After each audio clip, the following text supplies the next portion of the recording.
복지관 회원 여러분들께서는 시 고운에 대해 많이 아시는지요? 노벨 문학상 후에는 몇 번이나 이름을 올리고 국가에서 여러 차례 훈장을 받을 만큼 우리나라를 대표하는 시인이라는 점까지는 모두 아실 겁니다. 이번 코너에서는 고운의 인생 이야기를 들려드릴까 합니다. 그는 화려한 수상 경력 등 시인으로서 승승장구한 생을 살았기 때문에 우리는 그의 삶이 그리 나쁘지 않았을 것이라 생각할 수도 있겠는데요. 그는 사실 10대에서 30대까지 4번이나 자살 시도를 했다고 합니다. 6.25 전쟁 당시 10대 후반이었던 그는 전쟁으로 인한 큰 충격을 받고 정신 장난이 왔고 그로 인해 스스로 목숨을 끊고자 했습니다. 우리도 6.25 전쟁을 겪어낸 세대이기 때문에 그 고통이 얼마나 큰지 아니까 그의 마음이 이해될 것도 같네요. 고운은 전쟁에서 살아남은 자의 고통을 고스란히 가슴에 안고 방랑하다가 승려가 되었는데요. 절 생활을 하며 전쟁의 상처를 서서히 치유했다고 합니다. 그때 그는 시를 조금씩 썼는데요. 그때 당시만 해도 사회 분위기는 종교의 길과 시인의 길이 철저하게 구분되어 있었다고 합니다. 오랜 시간을 고민하던 그는 어느 날 아침 해가 떠오르는 것을 보면서 승려의 길을 버리고 예술의 길을 가야겠다고 마음을 정했습니다. 다시 속세로 돌아온 후 10년간 불면증을 겪을 만큼 쉽지 않은 정착기를 보냈습니다.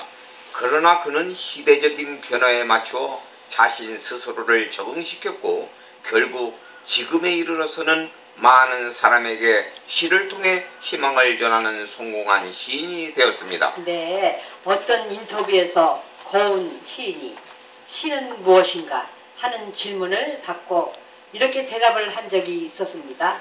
중동 지역에서 6만 년 전에 화석이 나온 적이 있었어요.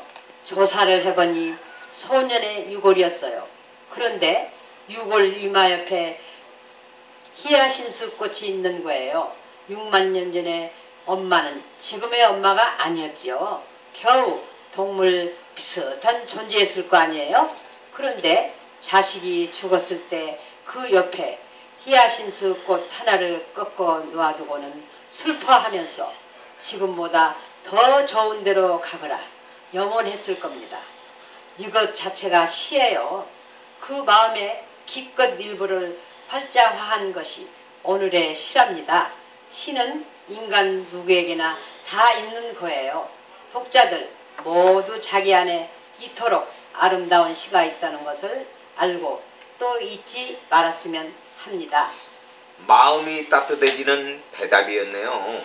요즘 젊은 친구들은 우리가 느끼는 것만큼 시가 주는 아름다움이나 묵직한 감정들을 잘 느끼지 못하는 것 같은데요. 이전에 비해 시를 접할 수 있는 창구는 많아졌지만 그럼에도 불구하고 시를 많이 접해보지 못한 세대이기 때문이 아닐까 생각됩니다.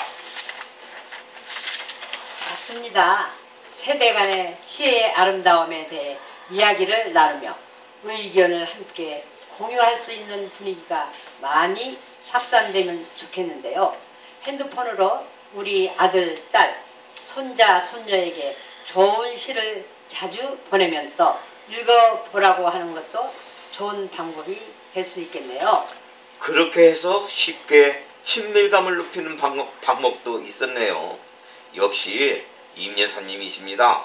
그럼 한 편의 시와 같은 가사로 우리네 마음을 이끄는 노래 한 곡 듣고 돌아오겠습니다. 백나나가 부릅니다. 찔레꽃.